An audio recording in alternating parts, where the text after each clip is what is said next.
Well, there goes my fairly regular upload schedule. Hello and welcome back to the channel. Hope it isn't dead now that I disappeared for a month. Sorry about that, by the way.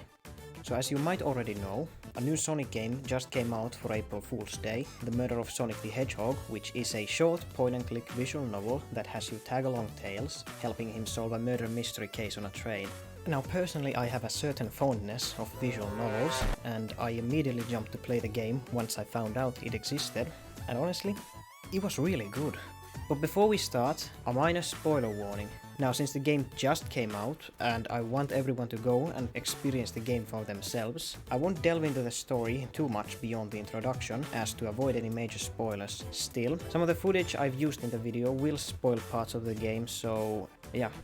Okay, now let's talk about how good the game was. The game has you follow an unnamed Quokka, who I'll be referring to as MC from now on because I'm not going to butcher that again. They've just been hired to work on a passenger train that hosts special events for those willing to pay, and coincidentally, on their first day at work, it's Amy's birthday and she's organized a murder mystery party for her friends on the train. Your job is to follow them around and make sure everything goes well for them. And then of course wacky hijinks ensue. Sonic fucking dies, and you gotta help Tails figure out who done did it.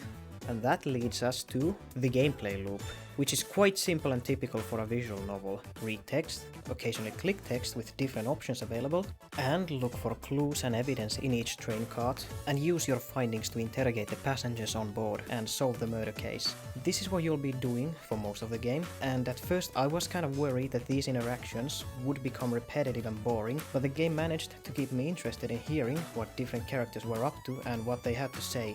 During the interrogations you get to play short platforming minigames that are the closest thing to traditional Sonic gameplay in this game. These stages get progressively harder as you play, but they're fairly forgiving in that you can always try again if you fail without any repercussions.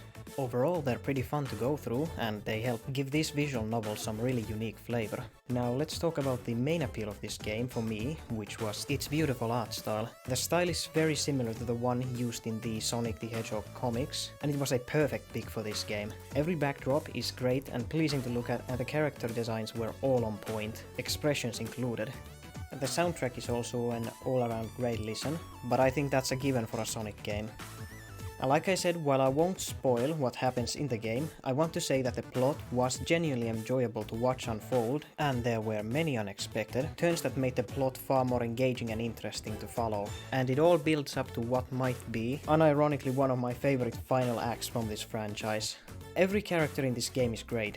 From their personality and designs to their dialogue and interactions with each other, these are some of my favorite interpretations of these characters. Sonic has his laid-back and cocky demeanor we're all used to, but it's well balanced with him also getting serious when needed, while never overdoing it.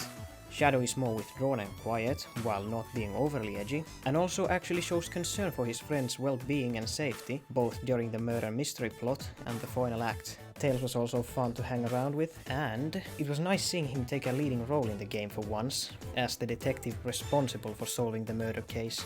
The bromanship between Espio and Vector was epic, and I liked that they were both really important to the overall plot of the game. As far as I remember, they haven't really done anything significant in the games after Heroes, which was over 19 years ago, so yeah, it's about time they get to do something again.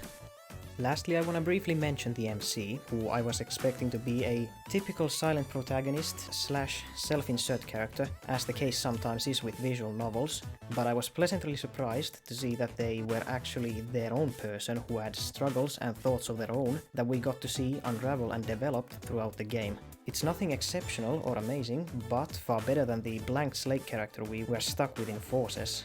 They're also apparently the first non-binary lead in a Sonic game, so that's cool. Go woke and win, I guess. The game's also filled with little details and callbacks to Sonic's past adventures, like Tails mentioning Professor Pickles and Spagonia from Unleashed, Knuckles' hat from the Sonic OVA, or the Dream Gear console, which references the old Game Gear console that I oh so much love talking about.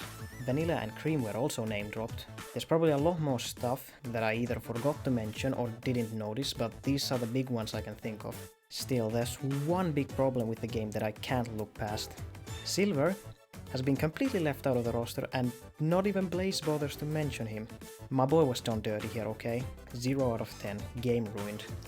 For what it was, The Murder of Sonic the Hedgehog was a simple, fun, and surprisingly well-polished April Fool's game that somehow manages to stand above many of the franchise's more mediocre games. As of now, it has over 8,000 reviews on Steam, 98% of which are positives, making this the most well-received Sonic game on Steam.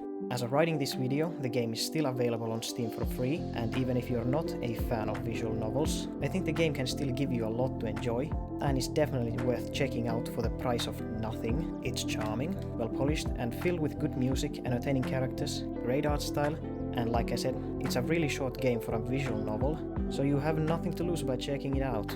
A solid 9 out of 10 experience.